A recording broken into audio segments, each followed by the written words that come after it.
aujourd'hui c'est Drift Actu, donc Damien et Marco, on a décidé de vous emmener à une journée roulage à Lurcy-Lévis avec la FDC. Aujourd'hui on vous propose de suivre avec nous les frères Guilta avec leur IS200 1UZ. On va voir comment se passe leur week-end. Allez, c'est parti.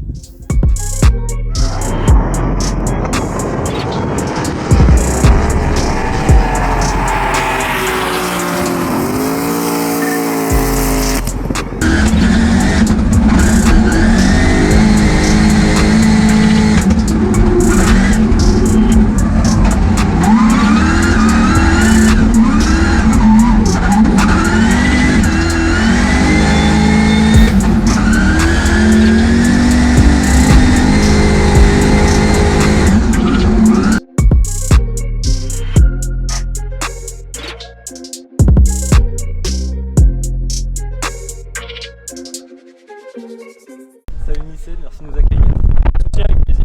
On se retrouve devant les IS200. IS200 qu'on appelle l'Ustesa. L'Ustesa. Bon, on va faire un petit peu la présentation de la voiture, un petit peu le tour. Je pense qu'on va commencer au niveau du châssis. Du châssis, pas de souci. Je pense qu'il y a énormément de choses à dire, du coup on va essayer de structurer tout ça. Alors on va structurer avant, arrière. Le milieu, il n'y a pas grand chose. Alors du coup pour la partie avant, on est passé sur un kit grand angle de chez FDF pour passer de 45 à 70 degrés d'angle. Donc là on le voit, on est sur un gros train avant tout en acier, vraiment très solide. Et ça nous permet en fait d'avoir plus de vitesse et plus d'angle. Donc on va jouer sur l'angle pour avoir de la vitesse en même temps, pour faire le spectacle, pour le public et se faire plaisir. Et du coup, on a associé donc ce kit grand angle avec une suspension de chez Scal Suspension, une marque canadienne qui est franchement au top. Ils nous ont conseillé sur plein de trucs. Donc, vu qu'on est sur un montage en double triangle, donc un en bas, un en haut, on est obligé d'utiliser des ressorts très rigides parce que sinon la voiture devient pâteau et molle, donc ça ne correspond pas à ce qu'il nous faut. Donc là, on est sur des gros ressorts en Swift, donc ça nous permet du débattement en plus que des ressorts traditionnels. À ça, on l'a couplé avec une barre stable d'origine. Donc la barre stable d'origine de Lexus IS qui fonctionne bien. Et ça c'est un montage avec des gros pneus. Parce qu'avant on avait un problème, on était en 205 pneus rallycross. Et le problème c'est qu'on perdait l'avant. Donc du coup en associant des gros pneus... À tirer tout droit, ouais. Donc du coup en associant avec des gros pneus, on a cassé cet effet sous-vireur. Donc là on a vraiment un avant solide. Ça, c'est des montages qu'on a FD Japan. Donc là, en fait, le train avant, donc gros pneus, deux langles, une barre stable, c'est un même setup que vous pouvez trouver, par exemple, sur Andrew Gray, sur sa Chaser. C'est exactement le même montage. Et peut-être maintenant sur sa nouvelle caisse, pareil. Sur la RC, c'est à peu près pareil, ouais. Et en fait, les Japonais ont un truc, ils appellent rouler au carré. Donc c'est du gros pneu derrière, gros pneu devant. Comme ça, la voiture n'est pas sous-vireuse, alors que nous, en Europe, c'est différent. Du coup, là devant, vous êtes sur du... Là, à l'avant, on est sur du 265-35-18, qui est la même taille que derrière, qui est le maximum du CFD. Donc, par exemple, si un jour, on vient à aller quelque part où il faut des gros pneus derrière, on grossira, on partira sur du 275. Comme vous pouvez le voir sur des vidéos comme Adam LZ, qui est en 275 maintenant, et Denofa, qui ont le même style. Parce que le but, c'est vraiment que l'avant, on est obligé de mettre des gros pneus, c'est par rapport à la surface au sol. Parce qu'en fait, quand on met des gros angles, des grosses vitesses, en fait, il n'y a qu'une seule roue qui touche le sol. On travaille sur le freewheel motion et action. C'est pour le public, pour se faire du spectacle, et c'est débile, c'est marrant.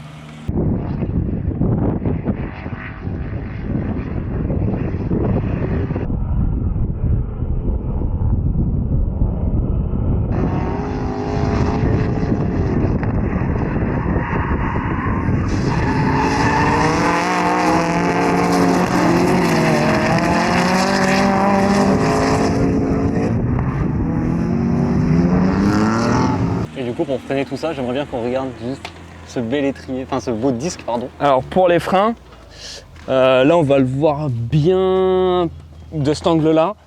On est sur un disque Willwood light avec un bol en alu et étrier double piston. On a gardé la taille d'origine des freins de la Lexus et franchement ça marche nickel. Et sur 2 étriers, on a gagné 16 kg. Sachant que c'est une masse non suspendue, c'est un poids à ne pas du tout négliger sur une prépa sur ce niveau-là. Et sur le feeling du volant, le pilote l'a ressenti aussi. Donc ça a gagné en... Donc là, c'est une modif où c'est vraiment un plus. Et les jantes, tu gagnes aussi du poids là-dessus? Ah, les jantes, pareil, exactement. Les jantes, c'est les nouvelles Japan Racing. Je me rappelle plus de la référence exacte et elles sont très légères, elles font à peine 12 kg, un truc comme ça, au lieu de 14 pour les standards. Donc, vu que c'est une masse non suspendue, pareil, très important. C'est pour le travail de la suspate. Parce que pour la suspension, plus vous aurez du léger en non, comme là, tout ce qui est frein, jantes, pneus, ça permet d'avoir une suspension qui travaille vraiment sur elle. C'est elle qui fera tout le boulot au lieu de subir un poids en plus. Quand elle va se comprimer, elle va subir le poids de la voiture. Et quand elle va se débrider, elle peut subir le poids de tout ce qui est élément mobile. Donc ça permet de rendre la voiture plus efficace. Après, ce montage-là, nous on a ça parce qu'on a une façon de gérer la voiture qu'on n'a pas en Europe. Cette voiture-là fonctionne au pédale et non au volant. Donc il ne joue qu'avec les gaz. Donc du coup l'avant, c'est un accessoire entre guillemets. Il sert juste à diriger comme on peut. Du coup ça permet une fois que l'avant il est placé, il y a juste à jouer sur l'accélérateur. Et du coup c'est vraiment les gaz et les freins qui font tout. Donc, ça permet d'amener justement à l'arrière, parce que c'est grâce au montage arrière que ça fonctionne. Et du coup sur l'arrière, on est sur un montage beaucoup diraient archaïque, mais est-ce qu'il y a sur ces véhicules-là, il n'y a pas de Wisefab arrière qui existe. Donc là, sur l'arrière, on est sur un combo bras inférieur, tout ce qui est KFD. Tout ça, c'est du KFD, tout ce qui est violet. Et le rouge, c'est un bras supérieur de chez Swapworks qui délocalise la position supérieure parce que la voiture est faite pour travailler grâce aux amortisseurs justement encore de chez Scal, où on est en stroke, en débattement d'amortisseur, en fait, ce qu'on appelle la stroke augmentée. Donc des suspensions standards, on est à 10 cm, là on est à 16. Donc un peu comme sur des 4x4 ou des trucs comme ça.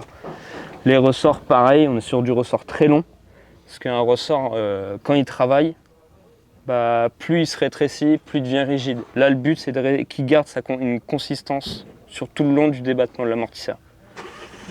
Et du coup, ça permet de passer justement toute la puissance au sol. Mais en fait, une grosse partie n'est pas subie par les pneus, mais absorbée par le châssis et l'amortisseur. Et ça nous permet d'avoir une voiture qui va vite, mais qui est contrôlable. Parce que l'aspect le plus important, ça a été le contrôle. Si on a la vitesse, mais qu'on ne contrôle pas la voiture, c'est pas utile. Et du coup, là, comparé à l'avant, vous êtes sur un setup frein beaucoup moins élaboré? Alors, moins élaboré, tout à fait. Là, on est vraiment à l'origine. Disque d'origine, juste avec rainuré pointé. Étrier d'origine en simple piston. Et en plaquette haute friction pour justement qu'au moment où il y a le frein à main, ça bloque direct. C'est vrai que c'est un peu archaïque parce que maintenant on est plus sur des montages en double étrier où l'avantage ça permet de placer mieux la voiture. Là on est vraiment un peu archaïque là-dessus. Ça sera évolué, mais ça sera une voie d'amélioration. Ouais. Okay. Ça permet ça. Et à l'arrière, par contre, comme à l'avant, la barre stab, c'est une barre stab, on ne sait pas d'où elle vient, mais elle a 3 réglages et j'utilise les 3 réglages en fonction des conditions. Et des fois, ça m'arrive de l'enlever quand il y a besoin. Donc je déconnecte et elle est plus reliée en barre stable, donc ça permet d'autres réglages, d'autres possibilités. Après, en cardan, on est sur des cardans de Chaser. Ça fait 3 ans qu'on a les mêmes. J'en ai 2 de rechange dans la voiture. Je les ai jamais remplacés. Et pourtant, ça motrice. Pourtant, ça motrice et il y a beaucoup de stress dessus. Parce qu'on le voit, le cardan, il n'est pas aligné droit, il est légèrement de travers. Et vu qu'on a du débattement en plus, la roue là elle est très basse, mais quand on est au maximum de l'amortisseur, on va partir de là, la roue elle est à peu près là. On est sur 16 cm de débattement. Donc le cardan lui se retrouve légèrement de travers et en général ils n'aiment pas et là on n'a jamais eu de souci. Là on est bien. Ok. En plus de par rapport à l'avant, l'arrière, une grosse partie importante, c'est vraiment châssis et la caisse. Donc pour absorber la souplesse et le couple, il faut un châssis assez rigide. Donc grâce à ça, on a un arceaucage type FIA qui permet une grosse rigidité de caisse.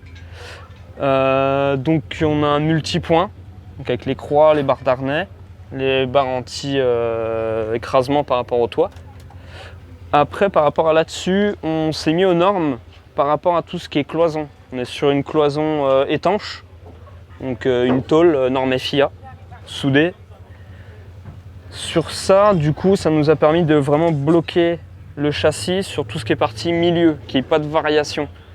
Après, en plus de ça, vu que c'est une voiture de drift, elle risque d'être soumise à contact sur des murs ou autre. Donc là, sur ça, on a fait des crash bars.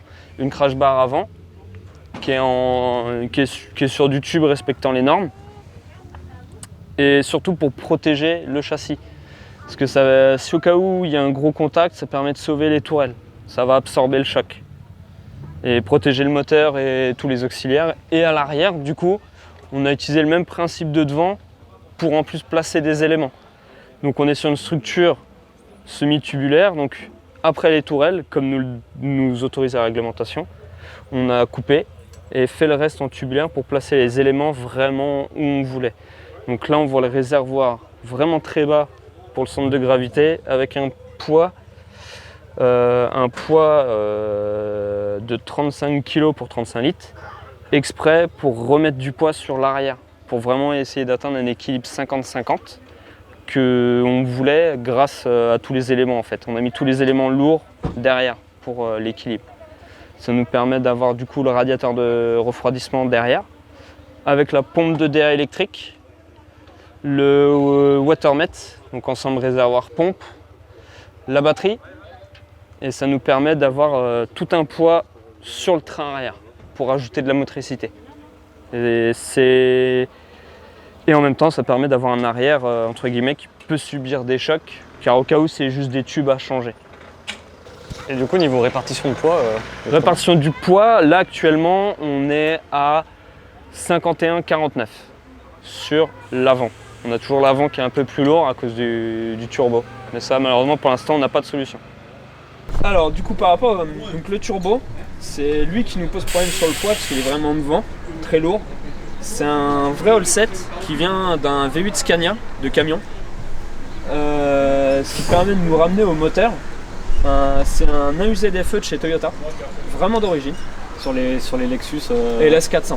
sur les Lexus un peu de luxe, c'est ça? C'est ça, c'est vraiment la grosse péniche luxe de chez Toyota. Certains l'ont peut-être vu, il y a une pub de ce moteur-là avec des verres de champagne. Ah, moi ça me dit rien. Moi j'ai vu les pubs où ils les essayent jusqu'à 1 million de kilomètres. De kilomètres, ouais. C'est pareil, c'est le même principe, sauf que là en fait ils avaient mis des verres de champagne sur un banc à 200 km/h. Le niveau, les verres ne bougeaient pas, le champagne ne bougeait pas.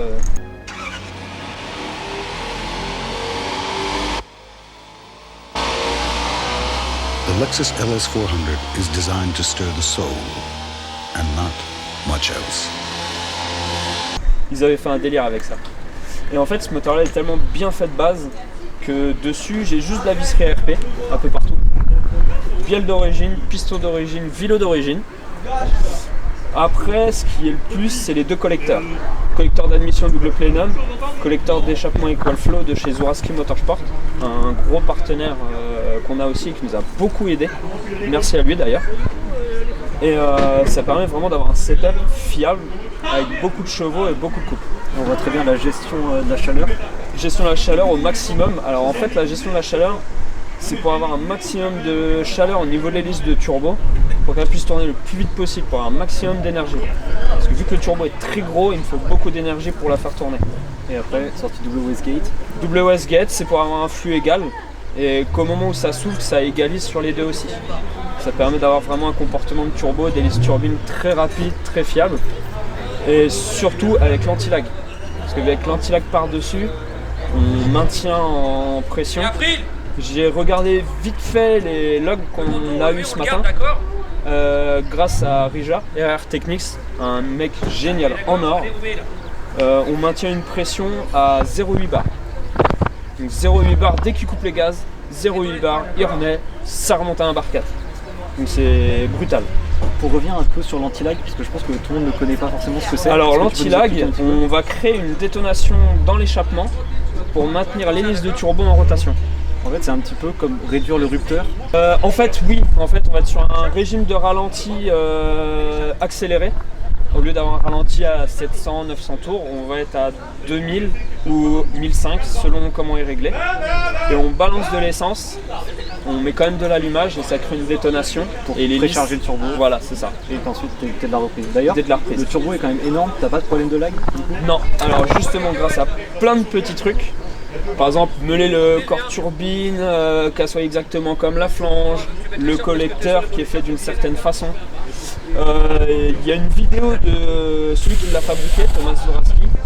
Il prend une feuille de papier sur la flange du collecteur, il balance de l'air dans un tuyau et en fait la feuille est aspirée dans le collecteur et non vers la culasse comme beaucoup de collecteurs mal faits ou de mauvaise conception. Là c'est vraiment pour évacuer les chambres le plus vite possible. Ce qui permet en fait, tout le montage est fait de façon à avoir zéro contre-pression. D'où un échappement en 4 pouces. Que beaucoup peuvent trouver énorme par rapport au setup, mais c'est exprès. Et ça permet d'avoir une prise de charge à 3300 tours et le full boost est à 3008, ce qui est très on-off. Ok. Je pense qu'on a fini un peu sur le moteur. Là, on a, franchement, on a tout vu. Ouais, je pense qu'on va passer à la boîte. Du coup, donc, dans l'habitacle, on a essayé de minimiser les choses au possible. Donc 2 baquets, sachant que celui-là, bon, il est pas aux normes au championnat, il est démonté. Donc tout ce qui est colonne de direction, c'est d'origine. Le tableau de bord est d'origine. Juste 2-3 modifications. Après, il y a tout l'équipement électronique. Un EQ Master EMI Black. Un PMU de chez EQ Master. Le DL1 pour enregistrer tout ce qui se passe. Et ça, c'est ce qui nous a sauvé plein de fois pour les pannes. Comment développer la voiture, le pilote, parce que ça permet de voir les erreurs qu'il fait. Ce petit boîtier, c'est ce qu'on appelle un keypad qui fonctionne avec un multiplexage. Au lieu d'avoir 36 000 boutons, 36 000 fils, il n'y a que 2 fils, 8 boutons, ça gère toute la voiture. Après, donc là on a le régulateur de frein pour régler le freinage sur l'avant et l'arrière. Selon les circuits, il l'ajuste. Donc ça, c'est vraiment le pilote qui gère ça. Après, on a un frein à main de chez KFD. Ce frein à main là a une particularité, c'est qu'il fait moins d'1 kg. Il est très léger, un très bon ressenti. Après, autre chose, le fameux double levier. Il y en a beaucoup qui l'aiment bien, parce que ce petit levier là intrigue. Parce que celui-là sert à passer les rapports, et celui-là sert pour la marche arrière. C'est comme sur une boîte agricole, c'est un inverseur. C'est une boîte séquentielle de chez TTI, une marque néo-zélandaise. Et en fait, pour vous donner un ordre d'idée, la boîte est très légère, très fiable. Et la boîte, elle est grande comme ça. Ok. Toute petite, mais les pignons, ils sont gros comme ça. Et c'est vraiment du costaud, très facile à entretenir. Là, récemment, on l'a ouvert. Juste 2 synchros un peu usés, après 2 ans d'utilisation vraiment abusif. Donc franchement c'est du costaud, vous pouvez y aller. Après qu'est-ce qu'on a d'autre? On a les trucs de sécurité. Donc 2 extincteurs, un à main et l'automatique qui est derrière. Juste là, qui s'il a besoin de l'activer, il tire ici, ça le percute. Après on a fait des modifs récemment. On a mis les fixations FIA pour le siège. Parce qu'avant on était sur une glissière, donc il y avait un peu de jeu, maintenant il n'y a plus rien. Et on a profité pour améliorer la position du pilote. Parce que des fois il y avait des petits ressentis qu'il n'avait pas, que le passager avait. Donc des fois c'était un peu sketchy les discussions. Maintenant on a la même position, on a le même ressenti. Donc tout ce que je lui dis, il le sait, tout ce qu'il me dit, je le sais aussi. Donc comme ça permet vraiment de guider dans le développement de la voiture. Bon, comme vous avez pu le voir, on se retrouve avec le pilote. Donc tu vas nous parler un petit peu de comment ça se passe quand tu es dans ton baquet. Les boutons, c'est un sapin de Noël un petit peu, hein, Ouais. le tableau de bord, on va voir un petit peu à quoi servent chacun d'eux. Du coup, parle-nous un petit peu du keyboard, un petit peu chaque bouton, comment ça se passe. Alors le keyboard, il est composé de 8 boutons avec plusieurs fonctions sur chacun. Par exemple, le bouton avec le petit éclair, il gère à la fois les pompes à essence et les bobines d'allumage pour le démarrage. Du coup, jumelé avec l'électricité, les pompes, le démarreur, où ça lance la voiture. Le petit espèce de turbo, c'est pour la direction assistée qui est électronique. Ok. Et donc ça, tu t'en sers beaucoup ou non? Ouais. C'est pas tout le temps activé ça? Ça, c'est tout le temps activé dès que je lance. En fait, je lance le moteur, je lance la pompe de DA ensuite, parce que la pompe de DA elle tire 80 ampères, ce qui est énorme sur une voiture. Et du coup, en fait, l'alternateur, on a dû compenser avec l'alternateur qui était d'origine à 140 ampères. On a dû passer en 240 ampères à cause de la pompe de DA. Parce que ça prend tellement d'ampérage, ça consomme tellement d'électricité que ça faisait chuter l'alternateur et la batterie en même temps. Du coup, pour tout ce qui est bobine et injecteur, c'était pas trop bon, quoi. Du coup, le bouton AM, c'est une marche forcée pour les ventilateurs du radiateur. Quand Pour il refroidir. fait trop chaud, on les met et on descend généralement de 90 à 85 degrés assez facilement. Le bouton triangle, c'est celui qu'on n'utilise jamais. Le warning, c'est quelque chose qui sert à rien. Le bouton des phares pour activer les deux petites lampes à LED qui sont à l'avant. Et aussi, il enclenche l'anti-lag. Parce que l'anti-lag n'est pas automatique sur la carto. On peut l'enclencher comme le déclencher. Du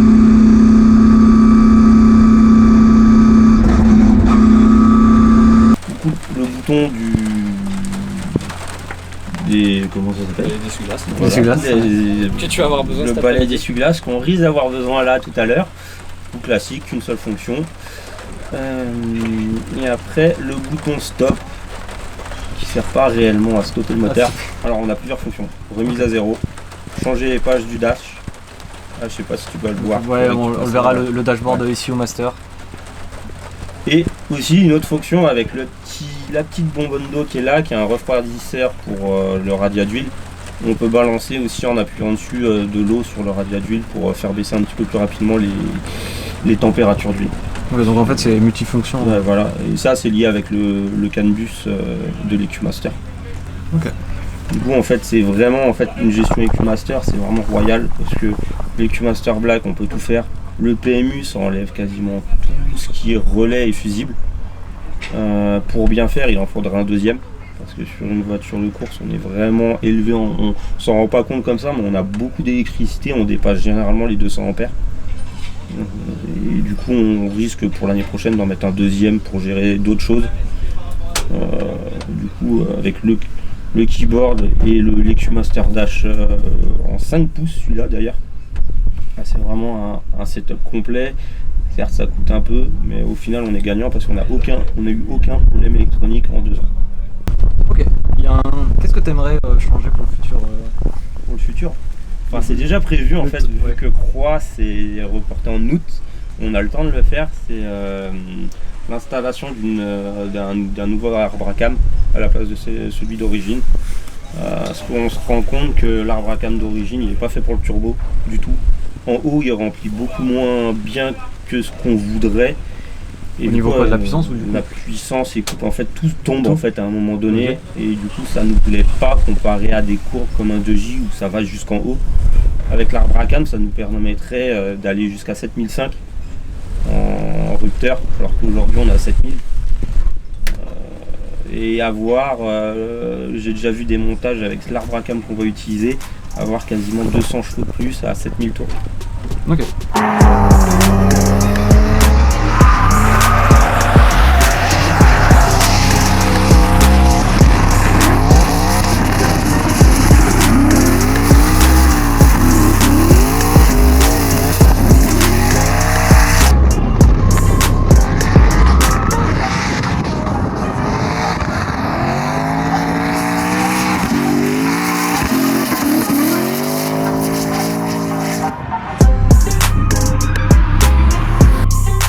Bon, on se retrouve toujours à l'intérieur avec les frères Guilta parce que pendant qu'on tournait, il a plu. Donc voilà, alors qu'il faisait beau temps ce matin. Merci de nous recevoir à l'URSI, Pas de soucis. qui est un peu votre base en fait pour vous entraîner ici. Là où on fait quasiment tous nos essais, le développement de la voiture, ça a été fait quasiment uniquement ici. Ouais, on connaît un petit peu bien et vu qu'on est membre on fait partie du staff de la FDC, ça aide forcément les choses. Et d'ailleurs, en parlant de la FDC, ils vous ont entouré pour tout ce qui est... vous êtes un peu lié à la famille Meunier, Ouais. si je crois bien. On a fait quelques années d'assistance. Ouais. D'accord, ok. Et donc parlons un peu plus du développement de la voiture, parce que la dernière fois qu'on a vu la voiture vraiment, ça a été au CFD en 2019. Ouais. Au tracé, donc chaque pilote s'adapte. Et Rubens Guilta, avec cette monstrueuse Lexus IS200 V8 turbo de 550 chevaux. Vraiment, ouais. ça a été un peu la surprise. Oh là là, très généreux sur ce déclenchement, il vient directement stinker, c'est dommage. Ah, il était un petit peu généreux. Donc ça s'est pas très bien passé. Ouais. Voilà, on passera les détails, mais ça s'est pas très bien passé. Après, maintenant on sait les raisons pour lesquelles ça s'est pas bien passé, donc c'était des problèmes de réglage. Où en êtes-vous après un an de développement? La voiture elle a évolué énormément en termes châssis et en termes moteur un petit peu moins. On a juste réglé les 2-3 soucis qu'on avait, sur l'année au niveau des pompes à essence, qu'on a eu qui manquaient sur la plage haute du moteur. C'était lié à des pompes à essence. Et on a beaucoup travaillé sur le fonctionnement du châssis et sur comment on voulait que le châssis réagisse. On fait complètement à l'inverse de tout le monde en France. D'accord, donc en fait là vous êtes satisfait de la voiture en ce moment? Là, à l'heure d'aujourd'hui, ouais, la voiture elle a beaucoup Et de toi, grip. et toi Nelson, t'es satisfait de la voiture en ce moment? Ouais, même si je pense qu'on aura encore à améliorer des choses. D'accord. On va aller chercher dans l'amélioration. D'ailleurs en parlant de ça, vous êtes en wildcard donc pour Croix-en-Ternois qui a été repoussé au mois d'août. Ouais, c'est ça. Est-ce que vous attendez à peu près quelque chose du double round? Est-ce qu'il y a un objectif fixé par l'équipe ou pas? On va dire que l'objectif minimal, ça serait arriver en top 8. Ah d'accord, ok. Pour bien faire, ça serait arriver sur le podium. Mhm. Vu la voiture qu'on a, on a les moyens de le faire, vu tout ce qu'on a mis dedans et l'évolution de la voiture et du pilotage qui a, depuis ces derniers mois, a beaucoup évolué. On a beaucoup plus de facilité à suivre les voitures moins rapides, comparé à avant où j'avais beaucoup de mal à cause de certaines choses qu'on a modifiées. Et là aujourd'hui, ouais, c'est beaucoup plus simple. Et surtout qu'il y a beaucoup de gens qui viennent à l'URSI-Lévis, beaucoup de pilotes du CFD, des grandes fêtes même du CFD qui viennent. Donc vous avez une zone un peu de comparaison avec eux. Ouais. Puis moi je pense surtout c'est plus simple de suivre quelqu'un qui va vite que quelqu'un qui va aller beaucoup moins vite. D'accord. Du coup je pense que je serais beaucoup plus à l'aise de suivre quelqu'un qui ira beaucoup plus vite qu'une petite voiture à 300 chevaux. Ok, d'accord. C'est vraiment la difficulté, c'est de s'adapter à la voiture qui est devant. Alors je vais vous poser une question d'ailleurs. Est-ce que vous avez commencé avec ce modèle-là ou il y a eu un autre modèle avant celle-là? C'est la première. C'est vraiment la première. C'est vraiment la première? C'est vraiment la première avec laquelle j'ai drifté. D'accord. Le premier jet. Et avant ça, tu as commencé sur Assetto? Ouais. D'accord. J'ai fait une bonne année d'Assetto avant. D'accord, donc comme on dit encore une fois, la simulation, encore une fois, aide le pilote. Ouais. Sur pas mal de choses. On a rencontré Jordan qui lui nous a dit c'est beaucoup mieux pour les réflexes. Ouais. Et toi, tu t'entraînes toujours sur Assetto à l'heure actuelle ou pas? Ou moins maintenant? Un petit peu moins parce que j'ai eu moins le temps, mais après j'aime bien faire les circuits du CFD et m'entraîner sur d'autres, genre les circuits vraiment pro, du Russie, FD, ça peut être pas mal parce que ça nous apprend d'autres choses, d'autres façons de faire. Et après pour les circuits CFD, ça te met quelques repères de base avant même d'avoir fait le tracé. Parce qu'on sait à peu près où sont placés les clips, on sait comment enclencher. Alors que si on arrive sans avoir vu ça, on perd déjà 2-3 tours faciles en essai pour se mettre bien sur ces choses-là. D'accord. Et par rapport au CFD, au retour au CFD, est-ce qu'à long terme, vous comptez vraiment rester au sein du CFD en pro élite? L'objectif, ça serait d'atteindre le pro élite. D'accord, bien sûr l'élite. D'accord. Maintenant, on va parler un peu de vous deux. Donc, vous êtes frères. Ouais. Votre rapport est assez... Vous n'avez pas beaucoup d'années de différence, si j'ai bien compris. Ouais, 3 ans. Comment se passe le montage par rapport à la voiture, faire TNPF, etc. Est-ce que vous chamaillez pas mal où il y en a un qui fait totalement confiance à l'autre, toi tu te prends sur la partie pilote, comment ça se passe sur le développement de la voiture? En fait, ça s'engueule beaucoup. Ouais, Il est maniaque et il est perfectionniste. ok. Du coup, ça engendre certaines choses, des fois, il se prend beaucoup plus la tête sur des points où il n'y aurait pas forcément à avoir. Et du coup, généralement, ça s'énerve, ça se gueule dessus, et puis après, ça se calme, et puis ça s'entraide sur la partie méca, où j'assiste plus Nielsen pour tout ce qui est méca. Et moi, après, j'analyse tout ce qui est partie pilotage. Et il m'entraide aussi sur la façon dont je fais certaines choses. S'il voit des détails que je fais mal, il me le dit, on essaye de corriger comme ça et d'avancer à deux en fait. En fait, vous êtes complémentaires un peu. C'est ça. Ouais. Et surtout que toi, t'en es pour beaucoup, tu as des multicasquettes au sein de l'équipe. Enfin, vous êtes que deux, mais Ouais, c'est vous multicasquette, entourez. Ouais, voilà. chef mécano, spotter, il fait un peu tout quoi. Multitâche. Du coup, ouais, l'avantage en fait de ce que lui me dit, j'adapte la voiture en conséquence. Par exemple, s'il me dit bah là elle est trop comme ça, je dois ajuster les réglages de telle façon à qu'elle le soit moins. Ou s'il veut plus ça, bah j'ajuste. Là par exemple, ce matin, il l'a vu parce que je lui ai montré, mais sans Ouais. qu'il le voie, je voyais que le pneu n'était pas usé complet à plat. J'ai réajusté les paramètres de suspension pour pouvoir D'accord. le usé à plat, avoir le full grip. D'accord. Donc toi, tu vois ce même genre sans de filet, choses. Quand je lui demandais dans tel virage comment elle faisait, bah, j'ajuste. D'accord, Par ok. exemple, nous, notre signe de fabrique, c'est vraiment le 3 roues. D'accord. C'est notre délire. Le 3 C'est roues, marrant. comme en Formule Pour- D. Ouais, comme pour le public, c'est génial.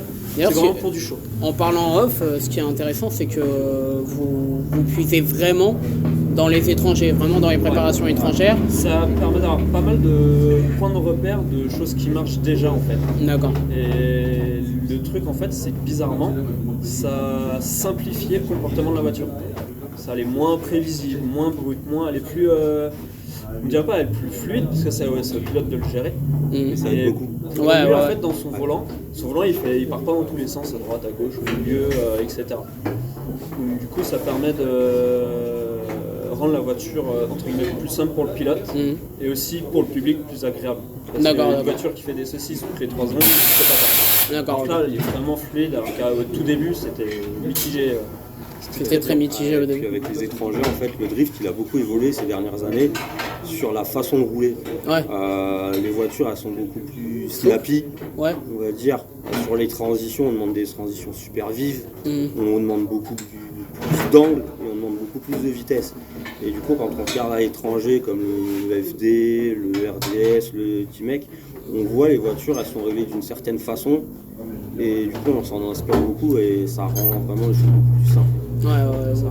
Parce Parce que, qu'on voit, nous, en fait, de l'étranger, ils sont en train d'arriver petit à petit en France. Et oui, c'est ça vraiment arrive très, petit à petit. très, très cool. Avec les nouvelles prépas d'ailleurs qui arrivent, etc. Il y en a Je pense que beaucoup, ils ont des très belles machines. il y a des très belles machines qui arrivent et tout devrait suivre en France. D'ailleurs, comment vous switchez le drift français? On va finir sur ça. Le drift français sur l'international, par rapport à l'international. Est-ce que vous pensez qu'aujourd'hui, le drift français a sa place sur la scène internationale ou c'est pas encore arrivé? Et il y a tout à faire. Je dirais qu'elle l'a, oui et non. Parce que oui, on a le potentiel, Mhm. mais il manque les petits détails qui font qu'il y aura ce step-up qui fera qu'on serait à un niveau BDC équivalent et top 8, top 4 Driftmaster. D'accord. Donc vraiment cette petite marche qui fera que ça fera toute la différence. D'accord. Bah les gars, merci beaucoup. Merci pas de de nous souci, avoir avec reçus plaisir. et puis j'espère qu'on se reverra bientôt et merde pour Eh bah, perdre très moi bientôt. cet été. J'espère aussi vous revoir vite. Ciao. Ciao.